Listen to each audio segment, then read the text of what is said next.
me. Okay, now back in part, where are we? 3, I think. And going back to our flights, and in this particular instance, kids. Now, I mentioned just now that the children or parents were thrown off a plane because their child wouldn't wear a mask. I'm thinking, was it their child wouldn't wear a mask, or was it their ideology? That, because it's not all the same for every family. It's different. Some children really don't like it, and fair dues. I'm with, I understand that. But sometimes it is, well, the parents are, well, if I'm not going to wear one, I'm not going to make my kid wear one. And then everybody gets thrown off the plane. So, yeah. And we're kind of like involving our kids again, going back to our pilot episode. We're getting our kids involved in this mental distress over a piece of material, which even many 5-year-olds understand is for their health. They might not like it. But kids are quite resilient. We might worry that they can't learn to smile now, but take that off in a couple of months or a year. They learn how to smile. It comes. And you smile at home at mummy and daddy anyway, because you're not all wearing the mask at home. I hope. Well, I should hope not. I really hope you're not. I really do. But that would be very sad, wouldn't it? That would just be terribly sad. But much. Not only that, but we bring them to the protest.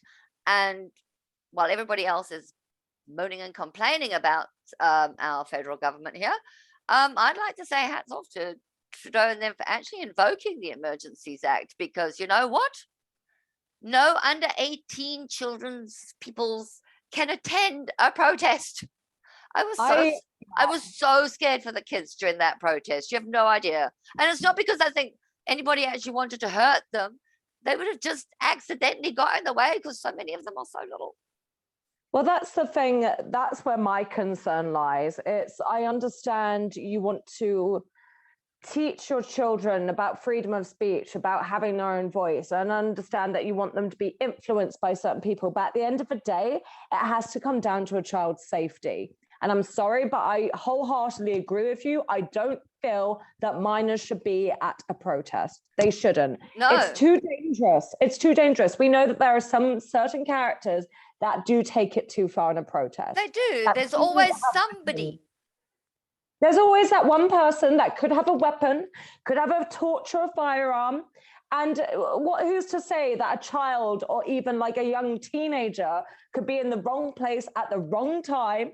They lost their mother and father, and then they could get seriously injured or worse, death. And that would be mortifying.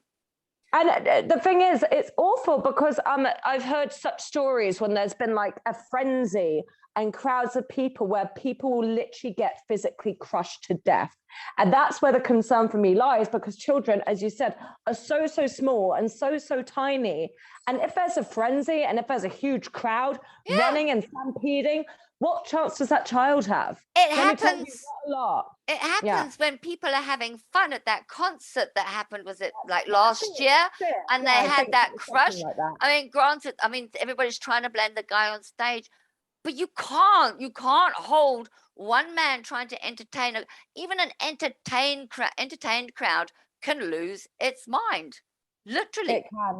It can. It's almost they become obsessive with celebrities, particularly in that scenario, because they love the celebrities so much. They're so in awe with them that they don't care. That's literally all they see. I have to get closer to the stage. It's almost like a drug. It's like, I have to get closer. I have to see them. I have to almost I want to touch them. And then they don't care about anyone else around them.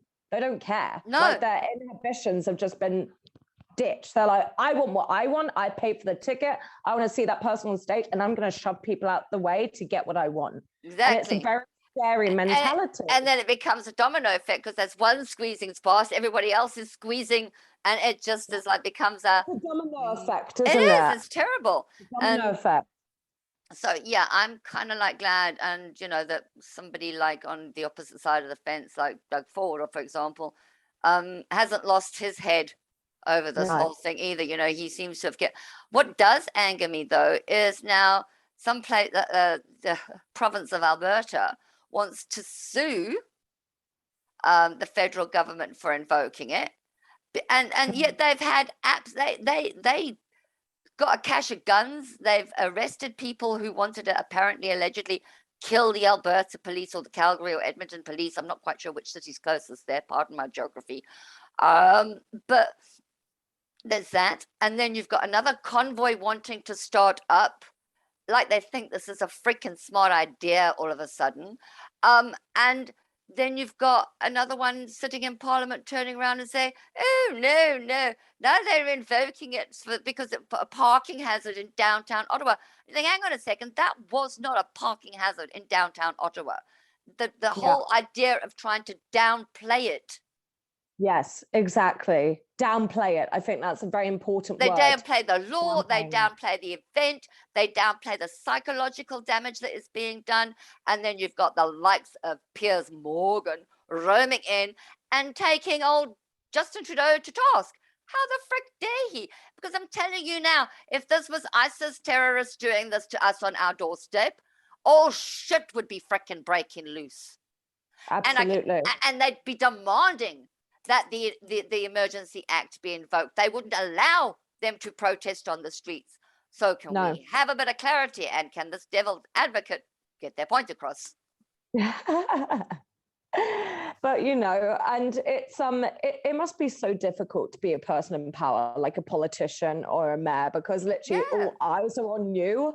All eyes are on you, and no matter how much good you've done, or if you happen to make one tiny little minor mistake, you'll get ridiculed for that teeny tiny minor mistake for the rest of your life. Because why? You're in the public eye and you're in power, and it must be so damn pressurizing for Justin Trudeau, Doug Ford.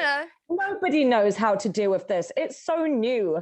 This virus is so new. 2019, like, come on, it was literally birthed in 2019. I know, but you know what makes me laugh? And I've been wondering about it, and probably the kind of whole sort of like conspiracy theory going there, you know, pissed in your ear. Stephen Harper seems to have gone back into his cupboard again, you know, after the last time he got in his cupboard. But he's got a PR company, and there's a lot of this right-wing stuff going on in the background, and you know, money coming from south of the border for some of these protests.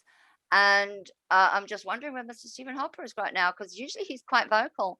And I'm just wondering if his PR company, oh no, I'll just shut up now. That's one conspiracy way too far. I do like that little so I was just seeing if the dogs are being loud. I do like that little change of image though. That was smooth. I like that. That was good. I like that a lot. I'm sitting here playing, I'm learning as I go. You know, it's like, do you? That's the way you got to do it. Yeah, it's just learn as you absolutely. go. I mean, after all, like, you know, subscribe. You know, we are. Oh, I can't find my sign. We are Devil's Advocate. There you go. There you go. And that's it. Devil's Advocate. Perfect. That's it. From I like that. Me, Tracy, and you. And you. Oh, are you recording? Yes, Alana, what are you recording? Oh gosh, I didn't even realize that you had pressed record. Okay, hold on a sec. Can we try that again then? No, I didn't realize. Finished now. Oh, okay, fair enough. But I didn't even realize that you pressed record. Okay. No, I lie. Yeah, I haven't pressed stop recording yet. Oh, okay, fair enough. Oh, we're still recording. But I think at this point, they've finally decided that we have lost our tiny little minds having this discussion about people slowly losing their tiny little minds. Bye. Bye. Until next time. Until next time, please like and subscribe. Bye-bye. Oh, where's my button? Bye.